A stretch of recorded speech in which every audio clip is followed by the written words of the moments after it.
Everybody loves Fridays. In fact, the saying out there is thank God it's Fridays. You never hear anybody say thank God it's Mondays. Until today. Lennox White, thanks for coming our way. I want to talk about this Thank God It's Mondays video project of yours on YouTube. But before we do, I think your personal story is really interesting, and it really adds a context to your project, and we have the time to talk about it. You grew up in a Brethren church, good Christian parents, went to Sunday school and summer camp and all of the above. And you, as you say by your own little biographical sketch you gave us, were well raised, right? Definitely well raised. Well yes. raised. Good solid DNA theologically from your Brethren background. But you were struggling even as a kid with anxiety and depression. Yeah. How young were you when you were aware that this was happening to you, or did you just think this was normative? I pretty much thought it was normal. Like when I was really young, yeah, I worried a lot. Like well, more than a lot. I worried tons about, and I just thought it was the way that everyone was. It wasn't until I got older that I realized that this is not the way things are. So that was pretty much me in my childhood. So when was it that you realized you need a little help? It really wasn't until I got much older. I was in my 20s, late 20s, and there's a huge stigma attached to anything connected to mental health, and that's what keeps a lot of people from seeking help, because it's just a stigma of, and you're afraid actually to go to help because you don't. You partially understand what's going on, but you don't really want to talk about it. So like for me, the thing where I had to talk about it was I came to like a crisis in my life where things kind of boiled over, and it was a period in about 2003. I don't know if you remember the ice storm. I sure do, yeah. Yeah, that was the backdrop for what was going on with me, and I was coming to a critical moment in my life where it was kind of a crossroads where I had to address what was going on in my life. Oh, now, do you want to talk about this critical moment? What was critical about it? It was just there's a lot of things that cause stress in our lives, and for me, there was a number of circumstances in my life that just kind of put me to a point where during that day in 2003, I was just having one anxiety attack after another anxiety attack, and I wasn't really sure what to do about it. And that was the point that I came to in my life. I mean, I talked to people about anxiety and depression before, but it was this moment in my life where it was kind of like the pinnacle of it all, and it was a turning point in my life. And what happened? Well, it was during the ice storm, and I was at home, and I was at my parents' home actually. I just didn't know what was going on, but.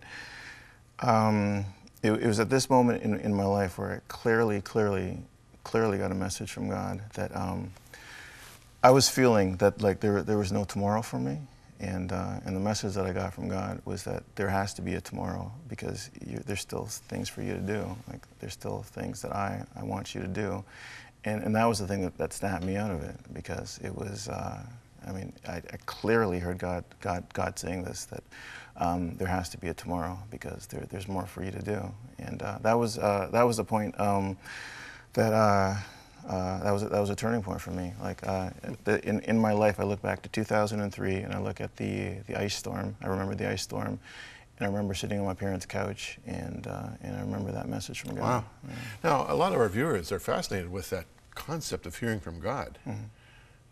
What's up with that? I mean, how does one hear from God? What form does that take? You hear Him audibly, or is it something in your gut, or is it something in your mind? Are you hearing voices? Are you schizophrenic? There's all these questions out there. Well, it's a sense, because I know exactly what you're talking about, because you hear different people saying that God spoke to me, and God's communicating with me. But all I can say for me, it was just a sense that I'm sure with you it's the same thing, that you realize when God is talking to you. When you it's like a conviction that comes right from your insides. Yeah. It's deep down there, and it's like you're having an inner conversation. Definitely. Yeah.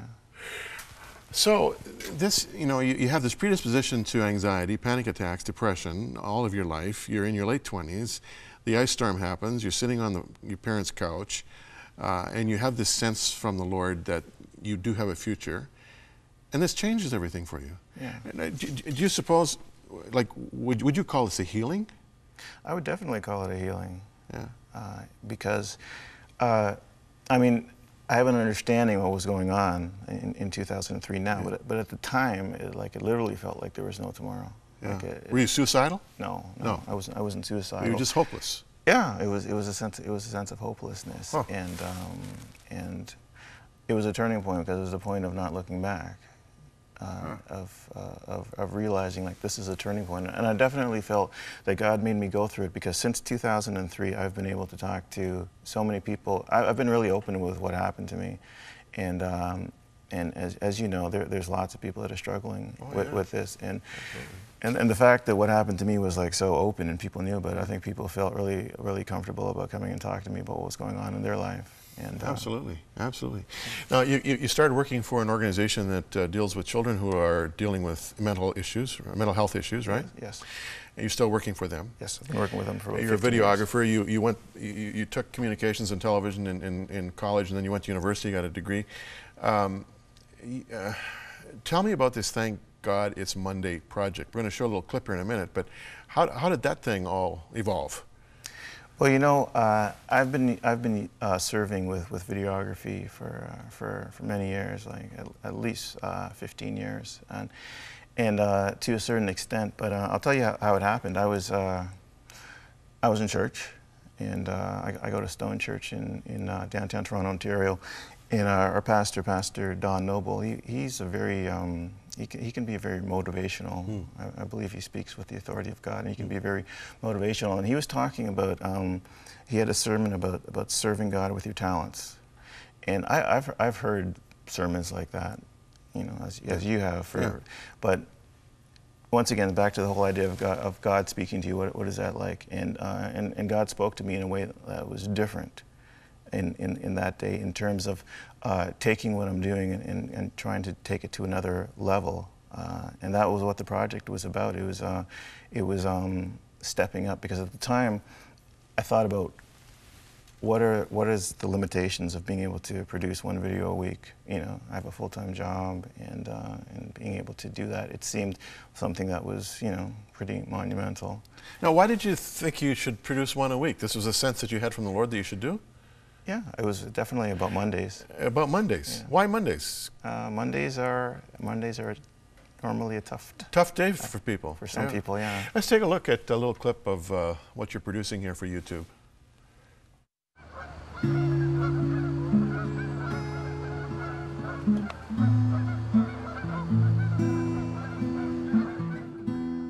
When we approach the end of the fall season, these Canadian geese will be closer to the beginning of their long journey to warmer temperatures in the south. They will start an expedition that will see them fly thousands of kilometers, only to return to this same nesting ground in the spring. Endings in life will often signal new beginnings. A decision to follow Christ signifies the end of one journey and the beginning of another. A journey where we need to trust Him to guide us daily where we need to go. Following Christ becomes key to our survival. In the Bible, in Proverbs 3, 5, and 6, it reads, "Trust in the Lord with all your heart, and lean not on your own understanding. In all your ways acknowledge Him, and He shall direct your paths." Somewhere on this pond are a few geese that know the way to the nesting grounds in the south. When it's time to take flight, the rest of the geese will follow as they lead. In the same way, we need to follow our leader, having full faith that he will lead us safely through our journey in this life.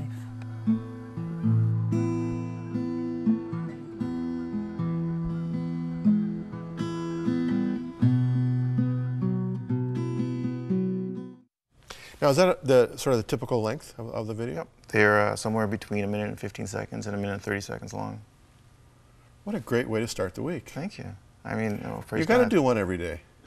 Well, I was sitting off to the side when you said that the goal was 5 a week, because of that. We never said that. But I was thinking, you know what, that sounds like a pretty good idea. You didn't say that? No.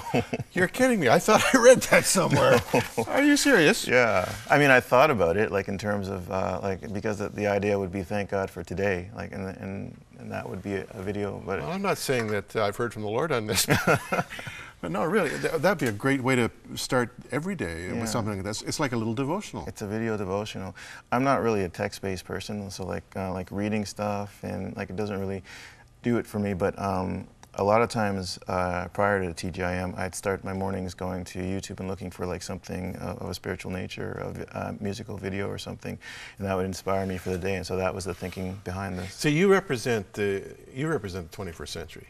You represent the kind of people that I want to connect with more and more. Ministry is an ongoing thing, and God the Holy Spirit is current. He's up to date. And, thank God for the shoulders we're building on in terms of the past, even here at Crossroads. But we've got miles to go before we sleep, and it's got to be related to social media. Yeah. There's no question about it. This is absolutely fascinating. Now, you've got a website, right? Yes, I do. What is it?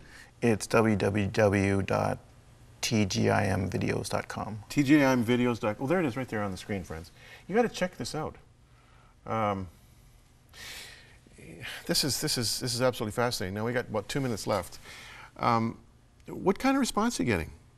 Well, it's hard to tell because we send them out, and I know that people are forwarding out to friends, and we've got the website happening now. I post them on Facebook, I post them on Twitter, so I get emails back, and there's lots of suggestions, and I guess the most important thing I have to say is like there's a team around me. It's not just me. Like there's once again, a lot of people at Stone are helping. There's actors, and there's a really talented animation artist that's done the animation. Yeah, well, the for opener us. is very impressive. Her name is Janice Wong. She's a medical animator, but she's a new Christian, and she's come up with some fantastic concepts with animation. And this is all volunteer stuff. This is all volunteer. Now there are some funding issues. Are you funding it yourself?